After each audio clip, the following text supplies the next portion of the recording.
अस्सलाम वालेकुम फ्रेंड्स। आज की हमारी वीडियो का टॉपिक है how to fill e sheet. और ये ई शीट हमारे पास चाहे ग्रेड 10 के लिए हो या ग्रेड 12 के लिए हो, एसएससी पार्ट 1 हो या एचएससी पार्ट 1 हो या एचएससी पार्ट 2 हो, सबके लिए ई शीट का फॉर्मेट सेम है। मैं आपको दिखा देता हूँ। यहाँ पर हमारे पास एसएससी पार्ट 1 और पार्ट 2 की शीट है और ये हमारे पास एचएससी पार्ट 1 और पार्ट 2 की शीट है। सिमिलर है, इसमें कोई ख़ास फ़र्क नहीं है। तो हम चलते हैं ई शीट की तरफ, ग्रेड 10 की।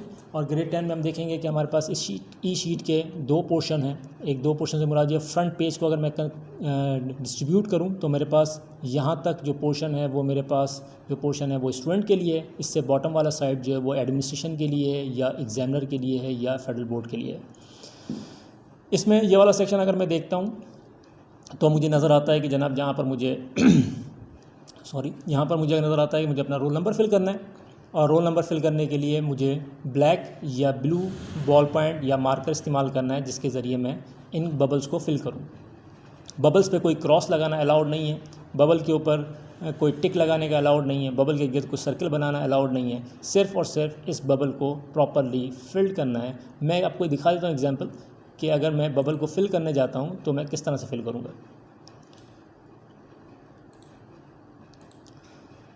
एग्जाम्पल, मैं इस बबल को फिल कर रहा हूँ और ये मेरे पास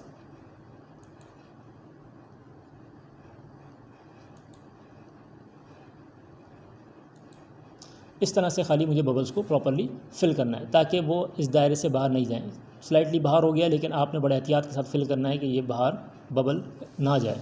और फिर आप उसके बाद यहाँ पर आप पेन से अपने रोल नंबर भी लिखेंगे। रोल नंबर में टाइप करते हुए या लिखते वक्त कोई मिस्टेक नहीं करनी है। इन केस खुदा न खास्ता कोई मिस्टेक हो जाती है, जो कि नहीं होनी चाहिए, मिस्टेक हो जाती है तो अपने इन्विजिलेटर से या एग्ज़ामिनर या एग्ज़ाम हॉल के अंदर जो ड्यूटी कर रहे हैं उनसे आप मशवरा करेंगे कि आपको क्या करना चाहिए। कोई वाइटो या कोई ओवर राइटिंग करने की ज़रूरत नहीं है। फिर यहाँ पर हम आते हैं, हम देखते हैं नेम ऑफ़ एग्जामिनेशन आप मेंशन करेंगे। आप एसएससी पार्ट 1 के स्टूडेंट हैं यानी 9th के हैं तो आप लिखेंगे एसएससी पार्ट 1, और अगर 10th के हैं तो लिखेंगे एसएससी पार्ट 2। सब्जेक्ट आपका कंप्यूटर साइंस है तो आप टाइप करेंगे कंप्यूटर साइंस, या फिर आपका फ़िज़िक्स है, केमिस्ट्री है, बायो है या इंग्लिश है तो आप वो सब्जेक्ट का नाम लिखेंगे। जिस डेट को आपका पेपर हो रहा है वो आप डेट मेंशन करेंगे। उसके बाद यहाँ पर आपका आएगा OMR sheet number. OMR sheet number आपको कहाँ से मिलेगा? जब आप अपना पेपर अटैम्प्ट करने से पहले, ये पेपर आप इसको फिल करने से पहले आपको एक OMR शीट मिलेगी, ताकि आप क्वेश्चन नंबर 1 जिसको हम ऑब्जेक्टिव कहते हैं वो आप अटैम्प्ट करेंगे तो OMR शीट आपको इस तरह की मिलेगी, जिसके ऊपर मेरी पहले से वीडियो है जिसमें आपने देखा है कि OMR शीट किस तरह से फिल करनी है। आप वो वीडियो मैं लिंक में शेयर कर दूँगा तो आप वहाँ से जाके उस वीडियो को भी देख सकते हैं कि OMR शीट फिल करने का क्या तरीक़ेकार है। इस OMR शीट के ऊपर एक नंबर जो है वो प्रिंट किया गया है। ये नंबर जो है हर OMR शीट का, हर OMR पेपर का डिफरेंट होगा। जो आपको शीट मिलेगी आपका OMR शीट नंबर डिफरेंट होगा, किसी और स्टूडेंट का डिफरेंट होगा, यानी हर शीट का OMR नंबर डिफरेंट होगा। ये नंबर आपने यहाँ से किस पे टाइप करना है? आपने यहाँ लिखना है OMR शीट नंबर। फिर आप ऑब्जेक्टिव अटैम्प्ट कर लेंगे तो अपनी वो शीट, OMR शीट और अपना ऑब्जेक्टिव क्वेश्चन पेपर जिसको हम कहते हैं वर्जन बुक, वो आप हैंड ओवर कर देंगे इन्विजिलेटर के। जैसे ही आप वो इन्विजिलेटर को हैंड ओवर करेंगे तो इन्विजिलेटर फिर आपको आपका इस सब्जेक्ट के लिए एक क्वेश्चन पेपर देगा जिसमें शॉर्ट क्वेश्चन आंसर्स और लॉन्ग क्वेश्चन आंसर होंगे, जिसको हम कहते हैं CRQ या एंड ERQ। तो constructive response questions and extended response questions. Constructive response questions के अंदर हम कहते हैं शॉर्ट क्वेश्चन आंसर होते हैं, और एक्सटेंडेड रिस्पॉन्स क्वेश्चंस के अंदर हमारे पास लॉन्ग क्वेश्चन आंसर होते हैं। फिर वो आपको नेक्स्ट पेपर मिलेगा जो आपको इस पेपर पे अटेम्प्ट करना है। याद रखें, इसमें कहीं भी आपका नाम मेंशन नहीं है कि आपने नाम लिखना है, या आपके कोई सिग्नेचर मेंशन नहीं है, तो आपने ना साइन करना है ना कहीं नाम लिखना है। यहाँ पर जो एग्ज़ामिनर होगा, जो ड्यूटी परफॉर्म कर रहा होगा आपके एग्जामिनेशन हॉल के अंदर, वो अपने सिग्नेचर करेगा यहाँ पर, और फाइनली नीचे अलग हेड एग्जामिनर और कॉपी चेकर्स के सिग्नेचर मौजूद हैं। आपने इस शीट के ऊपर मज़ीद कोई और काम नहीं करना।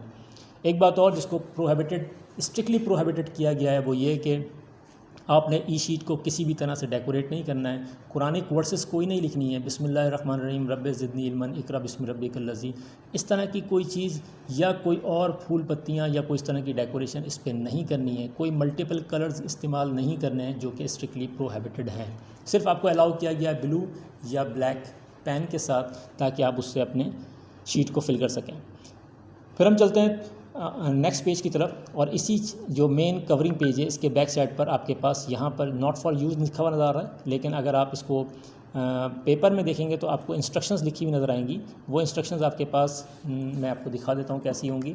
वो इंस्ट्रक्शन आपके पास इस तरह की होंगी, जिसमें उम्मीदवार के लिए हिदायत, एग्जामिनेशन हॉल के अंदर क्या क्या इंस्ट्रक्शंस होती हैं, किन किन इंस्ट्रक्शन को फॉलो करना चाहिए, ये इंग्लिश और उर्दू में इस मेन पेज के बैक पर प्रिंटेड होंगी।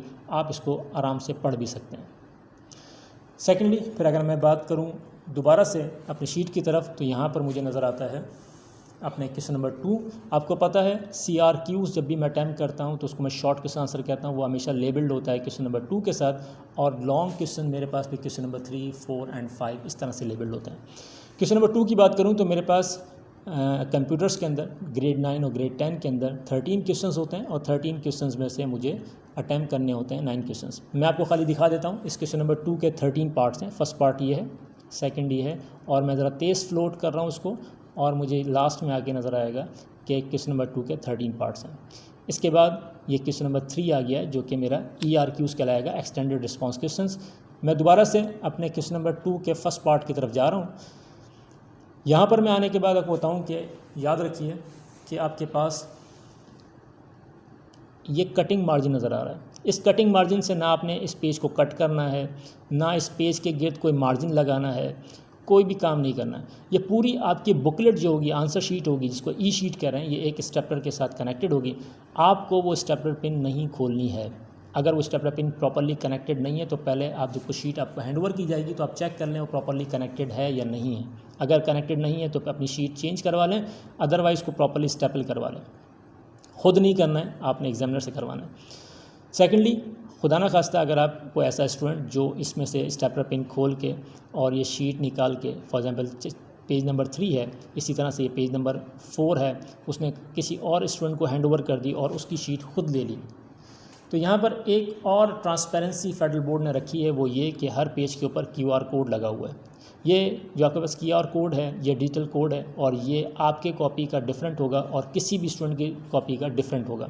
तो खुदा न खास्ता आपने इस तरह की कोई शीट या किसी स्टूडेंट ने शीट चेंज कर ली तो उसके खिलाफ डिसिप्लिनरी एक्शन लिया जाएगा, और फेडरल बोर्ड वो डिसिप्लिनरी एक्शन किसी भी तरह का रस्टिकेशन कह लें, उसको कॉपी कैंसिलेशन कह लें, या कोई भी चीज़ काम कर सकता है, क्योंकि आप एक इल्लीगल एक्ट में आ जाते हैं। तो इस तरह की कोई हरकत करने की ज़रूरत नहीं है। फिर हम इसको अटैम्प्ट करने की तरह देखते हैं। अगर आप क्वेश्चन पेपर को पढ़ेंगे तो आपको पहला क्वेश्चन जो सब्जेक्टिव में नज़र आएगा वो क्वेश्चन नंबर 2 होगा। उसका पार्ट 1 अगर आपको आता है तो आप इस गिवन मार्जिन के अंदर जिसमें लाइंस लगी हुई हैं आप इसी में ही अटैम्प्ट करेंगे। इससे बाहर इसलिए नहीं करेंगे क्योंकि अगर आप इससे बाहर अपने लेटर्स को ले जाते हैं, वर्ड्स को ले जाते हैं, तो फेडरल बोर्ड जब स्कैनिंग करेंगे आपकी इस फाइल को और डिजिटली क्या नाम इसको वेरीफाई करने के लिए, चेक करने के लिए एग्जामिनर्स के पास भेजेंगे, तो आपके पास स्कैन्ड एरिया जो होगा वो सिर्फ ये होगा। स्कैन्ड एरिया आपके पास सिंपली ये वाला होगा, लिहाजा इसमें जो आपने मटेरियल लिखा होगा वो स्कैन होके आएगा, बाकी सारा मटेरियल आपका कट जाएगा, तो वो चीज़ आपके मार्क्स गेन करने में हेल्प नहीं कर सकता। सेकेंडली, इन क्वेश्चन नंबर 2 का पार्ट 1 अगर आप अटैम्प्ट कर रहे हैं तो आपको ना क्वेश्चन लिखने की ज़रूरत है और ना खुद से दोबारा क्वेश्चन नंबर 2 पार्ट 1 लिखने की ज़रूरत है। आप डायरेक्टली अटैम्प्ट करना शुरू करेंगे और उसके बीच में कोई लाइन नहीं छोड़ेंगे। अगर आप कोई पैराग्राफ, सेकंड पैराग्राफ स्टार्ट कर रहे हैं तो आप एक लाइन छोड़ के पैराग्राफ स्टार्ट कर सकते हैं, बाकी आप लाइन छोड़ के इसमें काम नहीं करेंगे।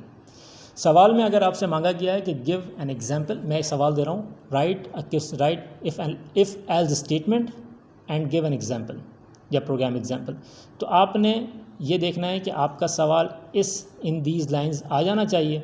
उसमें आपने जब उसने एग्जाम्पल की बात कर ली है तो अब आपने सेंटेक्स नहीं लिखना, आपको प्रोग्राम एग्जाम्पल लिखनी है। उसके लिए आपको जहन में जगह बना के रखनी है ताकि आप यहाँ पर उसको एग्जाम्पल के तौर पे फिक्स कर सकें। देख लें यहाँ पर उन्होंने एक जो है वो डॉटेड लाइन लगा दी है, इसका मतलब ये है कि यहाँ पर ये सवाल क्वेश्चन नंबर 2 का पार्ट 1 ख़त्म हो जाना चाहिए। अब स्टूडेंट से मिस्टेक बाज़ दफ़ा ऐसी हो जाएगी कि जहाँ क्वेश्चन नंबर 2 का पार्ट 1 उसने नहीं करना था बल्कि क्वेश्चन नंबर 2 का पार्ट 2 करना था। उसने मिस्टेकनली क्या किया, जो सब्जेक्टिव पेपर पढ़ा उसमें क्वेश्चन नंबर 2 का पार्ट 2 अटैम्प्ट करने के लिए जब उसने पेन स्टार्ट किया तो यहाँ से स्टार्ट कर लिया।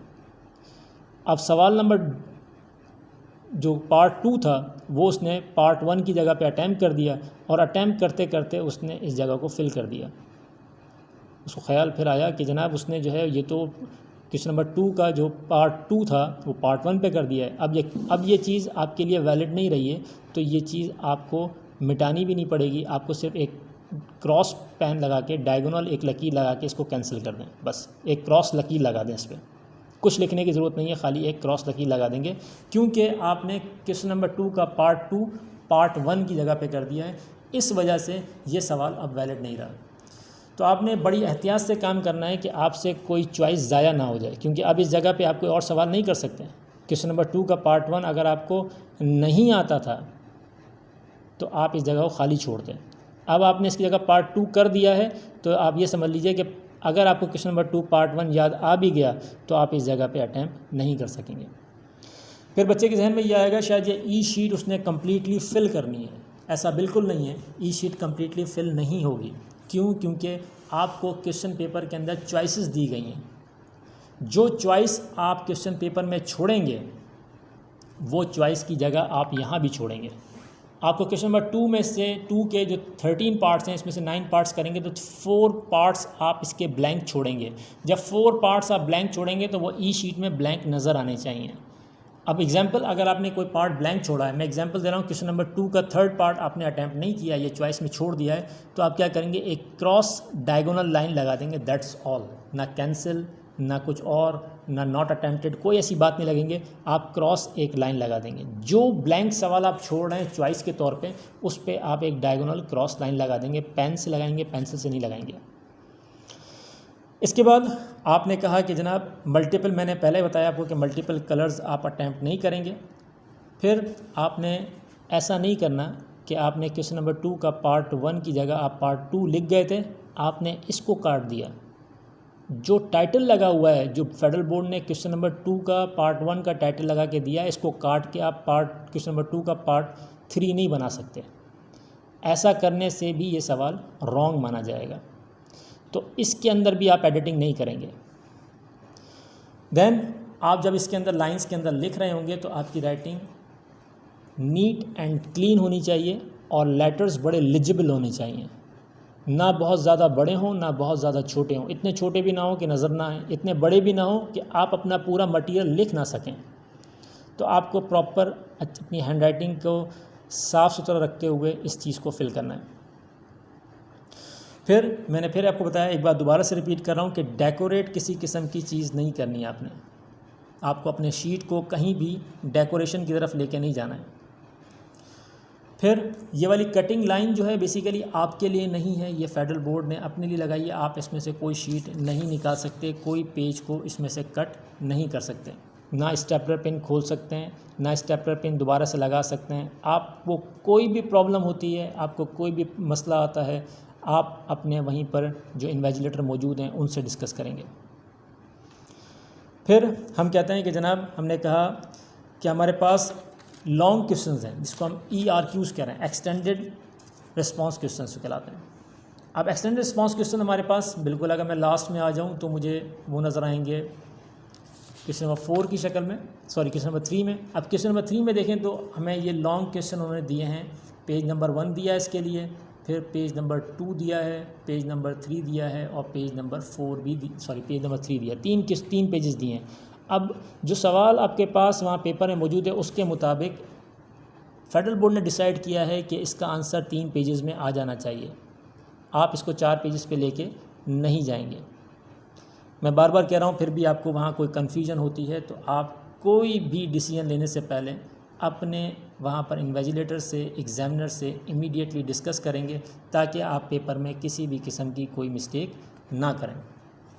इसी तरह क्वेश्चन नंबर 3 अटैम्प्ट कर लेंगे तो फिर आपके पास क्वेश्चन नंबर 4 की बारी है। उसके लिए भी उन्होंने डिफरेंट स्पेसेस दिए हैं। ये क्वेश्चन पेज 1 है इसका, ये पेज 2 है इसका, ये पेज 3 है और देखें इसके लिए इसने पेज 4 भी दिया है क्योंकि इसकी लेंथ ज़्यादा होगी। इस क्वेश्चन को फिल करने के लिए आपको ज़्यादा मटेरियल चाहिए होगा, इसलिए फेडरल बोर्ड ने ख़ुद एज़ पर रिक्वायरमेंट डिसाइड करके आपको वो स्पेस अलॉट किए। अगर आप कोई भी चीज़ ऐसे रॉन्ग एक्टिविटी परफॉर्म करते हैं तो याद रखिए कि आपके लिए कोई भी डिसिप्लिन एक्शन लिया जा सकता है। लिहाजा इस तरह की कोई भी एक्टिविटी वहाँ पर परफॉर्म ना करें एग्जामिनेशन हॉल में, ताकि आप लोग अच्छी तरह से पेपर दे सकें। फाइनली आपके पास रिकमेंडेशन ये है कि जब भी आप सबमिशन कर रहे हो अपनी ई शीट की, ये जब भी आप ई शीट को फिल कर लें पूरा, जब इसको आपने अटैम्प्ट कर लिया है, अटैम्प्ट करने के बाद आपने करना क्या है, आप अच्छी तरह से पेज नंबर 1 यानी टाइटल पेज है वहाँ से हर चीज़ को आप एक दफ़ा गो थ्रू करेंगे कि रोल नंबर सही है, उसके मुताबिक आपने बबल बॉक्सेस को सही फिल किया है, यहाँ पर सारी चीज़ें मौजूद हैं, OMR शीट नंबर मौजूद है, सुपरिटेंडेंट के साइन हैं नहीं है, ये सारी चीज़ें आप चेक करेंगे। उसके बाद आप देखेंगे जो आपके पास जो आपने सवाल चॉइस में छोड़े हैं उसको आपने डायगोनली क्रॉस किया है या नहीं किया है। अगर डायगोनली क्रॉस नहीं किया तो ब्लैंक जो सवालात हैं उनको आप डायगोनली क्रॉस करके उसको एक लकीर लगा के फिर फाइनली अपनी कॉपी को अपने एग्जामिनर को या सुपरिटेंडेंट को हैंड ओवर करेंगे। लास्ट ऑफ ऑल एक छोटी बात और भी है, अगर आप क्वेश्चन नंबर 2 का पार्ट 1 लिख रहे थे और लिखते लिखते आपने 2 लाइनें फिल की और आपको याद आया ओह बाय मिस्टेक ये तो मुझे पार्ट 2 की जगह पे लिखना था, पार्ट 1 की जगह पे लिख दिया, तो अब आपके पास चांस मौजूद है कि आप इसको खाली सिंगल पेन की लाइन से कट कर दें, एक लाइन लगा के कट कर दें, कोई वाइटो लगाने की ज़रूरत नहीं है, एक लाइन से कट करके अपना बाकी मटेरियल 3rd लाइन से या नेक्स्ट लाइन से लिखना शुरू कर दें। लेकिन अगर ये पूरा एक दफ़ा फिल कर लिया है तो आपके पास जगह नहीं होगी उस सवाल को दोबारा अटैम्प्ट करने के लिए। अब हम फाइनली देखते हैं कि ये ई शीट अगर आप लोगों को डाउनलोड करनी है तो कैसे डाउनलोड करेंगे। तो बड़ा आसान है, आप जाएंगे जनाब इसके लिए गूगल पे चले जाएं और गूगल पे जाने के बाद आप लिखें FBISE federal board of intermediate secondary education. यहाँ पर आपको नज़र आएगा सैम्पल फॉर ई शीट, आप इस पर क्लिक करेंगे और इस पर क्लिक करने के बाद आपके पास ये एक पेज ओपन हो जाएगा। इस पेज में आपके पास नज़र आ रहा है कि आपको कौन सी शीट चाहिए, एक ई शीट चाहिए, सारे सब्जेक्ट वाइज उन्होंने ई शीट रखी हुई है। आप जिस ई शीट पे क्लिक करेंगे और उस ई शीट को डाउनलोड कर लेंगे और फाइनली वो शीट आपके सामने इसी तरह से अपीयर हो जाएगी जैसे हम इसको डिस्कस कर रहे हैं। आई होप इंशाल्लाह ये वीडियो आपके लिए बहुत हेल्पफुल रहेगी। मैं चाहूँगा कि आप लोग अपनी इस वीडियो को कम से कम अच्छी तरह डिटेल में ज़रूर देखें ताकि आप कोई भी मिस्टेक अपने एग्ज़ामिनेशन में ना करें जिसकी वजह से आपके मार्क्स डिटेक्ट हों या आप किसी प्रॉब्लम में आ जाएं। Wish you good luck, take care, अल्लाह हाफ़िज़।